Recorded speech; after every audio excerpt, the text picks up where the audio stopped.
What can the sport of rugby teach us about business? As you know, either from my bio, my good looks, or my funny accent, I'm originally from New Zealand.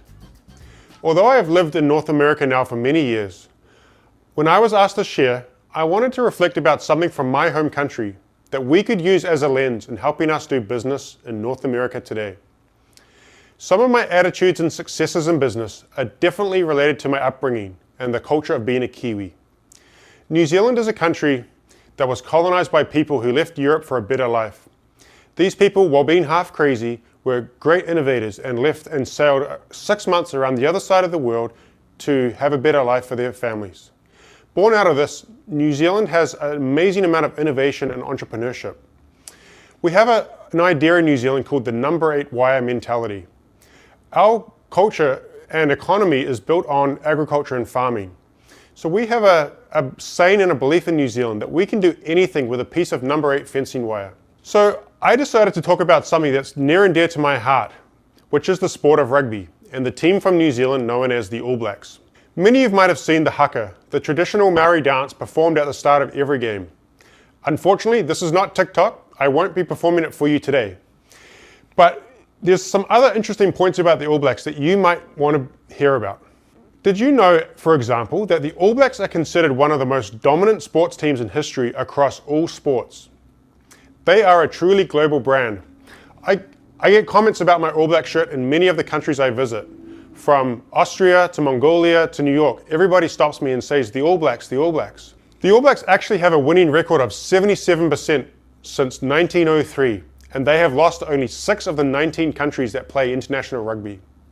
To put that in perspective with other sports, in the NBA, the Golden State Warriors' winning record is 48.5% since 1947. And the Manchester United Soccer Club, kind of a famous soccer club, their winning record is 62% since the early 1900s. So the question remains, what has caused a group of people from the South Pacific to be so dominant in a sport that we didn't create, and even to this day, in the professional era, we don't have the budget or the scale of many countries, yet we still dominate? So I want to speak about a few attributes the All Blacks have made part of the team, mostly off the field, and that makes a difference between winning and losing at the elite level. Assume in your organization you have the same product or service, level and knowledge. What causes you to be successful versus your competitors? Well, let's take a look through the lens of the All Blacks. The first attribute that the All Blacks have is the no dickheads policy. Yes, I said it, the no dickheads policy. This is actually operated by the players themselves. The team policy is to wean out inflated egos and make everything about the team. There is a central belief that you cannot be a positive person on the field and a prick off it. Even the head coach or the CEO can be pulled up. Can you imagine your workplace where we leave our egos at the door? Now, this is really easy to do in a small company. We have humble beginnings and we're hustling, just trying to make revenue and just grow. So we're all in it together. But as we get bigger and we have some success, this becomes much harder. As leaders, we must be servants to our staff and customers. There's no other way around it. So don't be a dickhead in your boardroom. The second attribute I'd like to speak about today is the concept of sweeping the sheds. It's actually hard to believe, but after every All Blacks game, the central All Blacks figures, mainly the captain and the vice captain, they actually clean out the changing rooms after the game themselves. The team mantra is to leave the changing room in the same state when they came in. This actually started after a loss to France in the 2007 Rugby World Cup in the quarterfinals. New Zealand had a bit of a reputation of being chokers. They would be dominant throughout the times between World Cups, and every 4 years when the World Cup comes around, they'd lose the critical game that was the knockout game. The captain at the time, Richie McCaw, realized that part of the reason for this loss was his own personal arrogance. Now, we all battle with this, some more than others, once we've had some success. When I was CEO of the software company that I owned, I used to joke that I was the head janitor, as well as the CEO. The broader point remains that we want to leave the office in a better place than when we walked in the morning.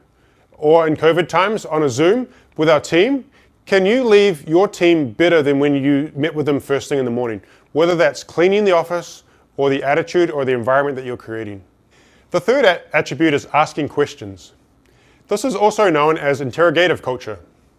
It is a leadership style of always asking open-ended questions, questions that don't have a yes or no answer. It actually is derived from humility.